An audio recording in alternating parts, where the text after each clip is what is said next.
Hey guys, back again. A little update on the Turbo Fox Body Mustang. It's all together, running, driving. It runs super good. Makes a ton of power. I'm seeing like 388 pounds an hour of fuel at 6 psi. So I won't tell you how much horsepower I think that is, because apparently that's a very controversial opinion. But I think it's around 700, 600 to 700. Anyways, this car originally had some issues with oil pressure. I would only ever see like 40 psi of oil pressure, wide open throttle. Unfortunately, my new bearings in here as well, I'm still seeing about 40, like 42 on 30 weight oil at full throttle, 20 psi idle or so. So what I did is I put some 2050 in just to see what would happen. And with the 2050, obviously my idle pressure bumped up to like 30 psi when the car is really hot. And at high RPM, you know, 45 to 50. So a lot of people would call that okay, but to me it just concerns me with brand new bearings that the pressure is that low. So going through here, I think I've figured out what happened. So Gen 4 aluminum block, I've got a melling 10295. Now if you go to Melling's website, which I should have done, and you look at that pump, it specifically tells you you shouldn't use it for a turbo application in a Gen 4 block. And doing a little more research, these Gen 4 blocks, every Gen 4 aluminum LS engine, regardless of if it has the variable, you know, the VVT or the DOD and all that junk, they all have a high volume oil pump, okay? And the 10295 is a low volume oil pump. Now the interesting thing is every iron block Gen 4 does not have a high volume oil pump. None of them do. And part of what I suspected, looking at my logs, my pressure, it was doing exactly what it should. It goes up with throttle. It's not doing anything funny that tells me it's the O-ring. But what it is doing is it's not going high enough. And when I was looking at the logs, I kept thinking it's running out of flow. It seems like it's running out of flow. How is it possible? Is the oil level low? And lo and behold, I think the answer to my question is that when the aluminum block gets hot, the bearings expand, or the tolerances open up a little bit. It ain't much, but these are already on the loose side of things, these tolerances.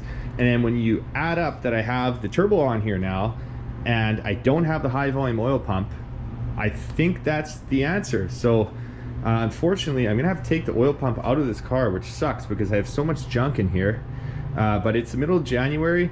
I'm really happy with how the rest of the car is working. So through the miracle of video editing, I'm gonna pull this oil pump off. We're gonna put a new one on, and then we'll compare some data logs, and we'll see if the high volume pump is really a requirement on the aluminum Gen 4. And I really, really hope that the next clip I give you guys of this car running, the oil pressure is what I think it should be, which is around 60, 65 plus at wide open throttle. Let's get at it. Alrighty, through the miracle of video editing technology, it's tomorrow. I got that pump out. That really, really sucked. That Summit balancer off was not fun. But I have my new pump, and I'm hoping I can get the O-ring back into here. I'm gonna have to use some hex head bolts. I just really don't want to take the pan off, because to take the pan off I have to take my mounts off and jack the engine up. All right, new pump in, just fired it up. So before on ice cold oil I was getting 55 psi, just fired it up and I saw 80 at idle. So I'm gonna say that's probably fixed. I'm gonna throw her all back together now. We'll take it for a drive, get a couple logs for you, and I will show you the difference between the Gen 3 and Gen 4 oil pump in this Gen 4 application. All right, oil pump is in. Had the car running for a minute here. Let's see what we got. Ow! Smashed my head on the cage.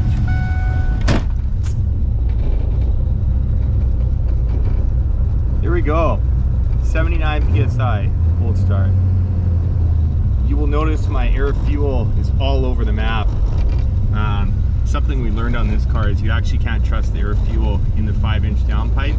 It just seems like at idle there's not enough, there's just not enough airflow by it. So we will let this car warm up. I'm gonna burp my coolant, take her for a drive, and we'll see what she does. So for reference, with my old pump and the same oil, and I mean literally the same oil because it had 100 kilometers on it and I saved it and I put it back in, I was at 55 PSI when the car was ice cold.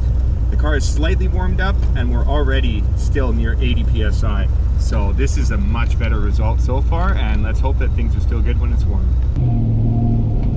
All right guys, we are out driving the car and you can see now just at low RPM, oil pressure is so freaking good, which is awesome. That's what I was hoping for. So I guess it goes to show you really do want that high flow oil pump on these aluminum engines.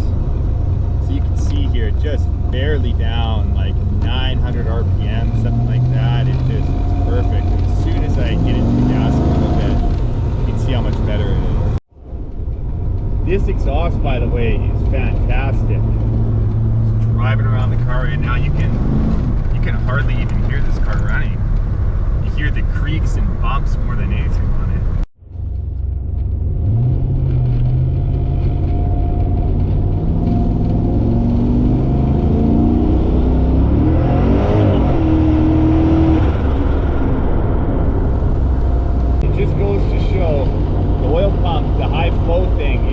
Does matter, and it totally makes sense that if you look at GM specifications, the aluminum engines, they all use a high flow oil pump, and the iron block engines, even with DOD and whatever their variable valve stuff is, they still use a low flow pump.